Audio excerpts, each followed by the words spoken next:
parables in this thing that Christ said he might could have made it. He might could have got this stuff together if he would just. I want to encourage you as young people, learn how to share, learn how to save, and learn how to spend some, for you never know when famine comes. Listen, I always trust in the God that's going to be a miracle worker for you and make a way for you out of no way. He's always the God that can, and I don't mind praying with you. But I'm just going to go on and tell you that some miracles come out of the necessity of mismanagement. You wouldn't have to pray me off of blood pressure medicine if I would have ate right all my life. Get on. Maybe you can take that for an example and apply it anywhere else in life and understand that sometimes that God has to just come through because we just kind of got lazy on what we should have been doing to start with. Relationship that we never should have been in, and he told us not to get in to start with, but he'll get you through. He'll heal it. He'll heal it. It'd be better if we had managed it before and said, hey, God, is this really the right one? Young people, I'm helping you right now. I'm pouring wisdom on you. You never know when things are going to shift and change. Here's another thing right here, verse 15. Then he went and joined himself to a citizen of the country. And he sent him into his fields. I never taught this. Here was a blessing on the prodigal road. That joker had no gave to him. Gave him a job. Can I just go on as a father and speak to you right? Lesson? And listen, I told somebody this week that because I worked out there for, 25 years. I worked on washing machines for about 15. And you know what the best 2 years of my life was? Was whenever I started working for, or I was still working for the same man. I worked for that place like I owned it. Now, some of you don't understand that because you've never been told that that's what you ought to do. If you just show up for that $8.50 an hour, that's all you're going to get out of it. But if you begin to understand that the clients of the company are not just their clients, but there's a whole different demeanor that's on you. You don't just treat people. Those people who send those checks to the company you're working for are sending checks to you. And sometimes we need to start looking at those things as being a blessing. It might be something to manage, but hey, at least you got something to manage. In a time of famine, you don't have anything to manage, and you got to figure it out. But here in this prodigal road, in a foreign country, where this cat didn't know anybody, the Lord said, I'm going to let you hook up with him. He's going to give you a job. I understand how the story goes, but as a pastor, I want to try to change some of you. Always, if it's not exactly what I thought it was going to be, that it's a curse. Sometimes it's a blessing that's just waiting on maturity. Sometimes it's a blessing just waiting on the maturity. So he gave him a job out there feeding swine, and all we can remember is him eating pig food. But the whole time, the Lord was still trying to provide for this young man. Can I cause you to open up your mind and the next prodigal you encounter? Because a lot of you told me last week you would hold the robe and the ring. So that means if you're holding the robe and the ring for me, that means you're going to encounter a lot of prodigals. So therefore, you're going to need a little bit of wisdom. That's why I'm pouring it out on you. Robe back. Make sure you give them a little wisdom when they go. Make sure that they have something to tap into, something that can come out of what's been spoken in your life or something that you found God to be able to do in your life. And release them with something, not just say, hey, it's free to go do whatever you want to do. That's not what we preach around here. You're free to be freed from what had you bound. Here's your ring and your robe. Here's some wisdom for you to go with. He was doing it. Now, here's a challenge for you, this next one, I believe. Yeah, verse 16. And it said, he would gladly have filled his stomach with the pods that the swine ate.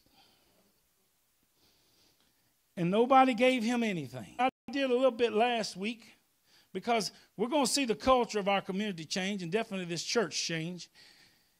Could it be that Christ was implying that if somebody would have given him something, he could have been brought off of the road of the prodigal? Just want to bring your attention to Proverbs 18, if y'all have it in the back. Proverbs 18, verse. Just behind me, good. A man's gift makes room for him, and it brings him before great men. Preacher, what are you saying? This is what I'm saying. If there's a prodigal going down the road that you know they shouldn't be on, and the Lord says give to him, it just might make room for you in their life. He has already shut his father out. He has already moved away from everybody he knows. He's already there doing that.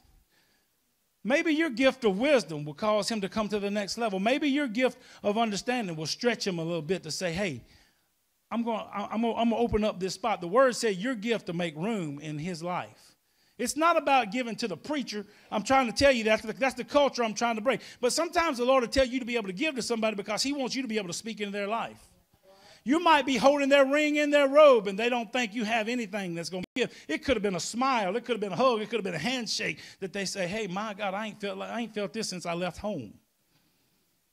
I've been out here all by myself and I hadn't felt love like this since I was under my father's house. And the whole time you got the father's robe and ring for him. I'm just challenging you. I'm just throwing that out. I know it don't preach real hard, but could the responsibility have been on somebody that could have been around that young man who could have got him off of that prodigal road? Don't dismiss it for being your conscience anymore. Could it be the Spirit of the Lord telling you there's room for you in his life, but it takes your gift to be able to make room? It could take you breaking that word of encouragement that breaks that silence in his life. It could be you. And he would open up or she would open up and allow. There are young ladies who are looking for mothers who just don't want to walk up and say, I need a mama, but would embrace the hug of a mother if you would just give it. If you would just give it.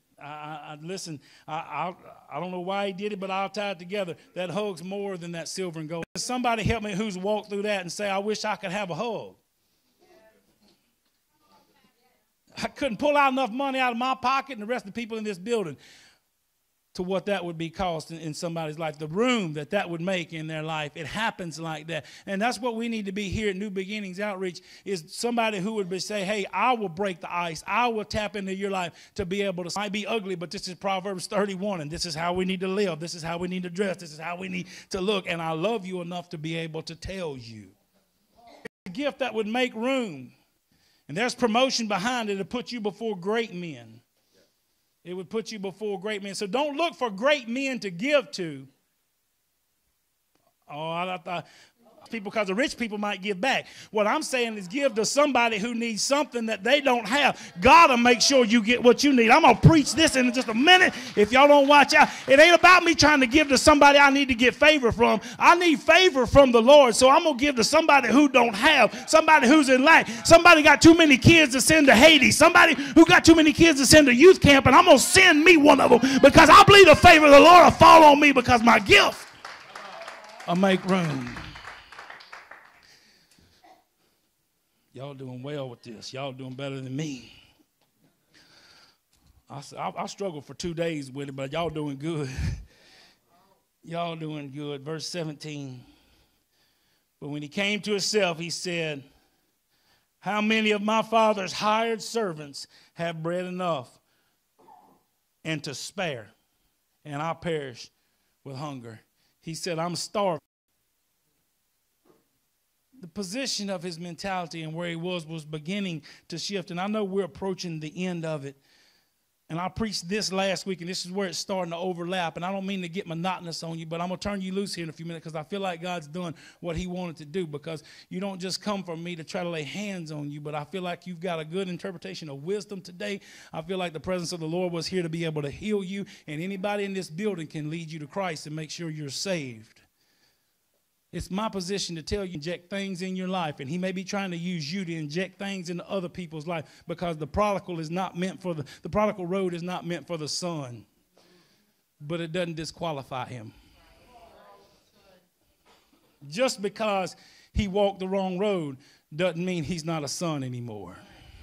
Y'all can start me something in the back, whatever you're going to do. Thank you for doing it. I appreciate it. Just because somebody has went the wrong way doesn't mean that he's not trying every day to find a way in his life, and he's just looking for somebody who will make an injection in their life, somebody who will bring something in their life, somebody who will just drop a word of wisdom, a hug, a handshake, a smile. Because the prodigal son is still a son. If I could, they're working on it, I'm sure. But if you would stand on your feet and let me bless this and seal it up. Father, we thank you for this time together. Lord, let us be a people who are looking for the people in society, looking for your sons who have went wayward, who have went the wrong way. Maybe we are. those who need to return. Maybe we are those who need to come back to you, Lord. But even after this son has devoured all the livelihood and all of his, this marked while you stand at your feet. Verse 30 said, but as soon as the son of yours came home. This is the elder son talking about the younger son. And he said, as soon as he came home, after he who has devoured your livelihood with harlots. I don't know anything too much more dishonorable than for you to commit adultery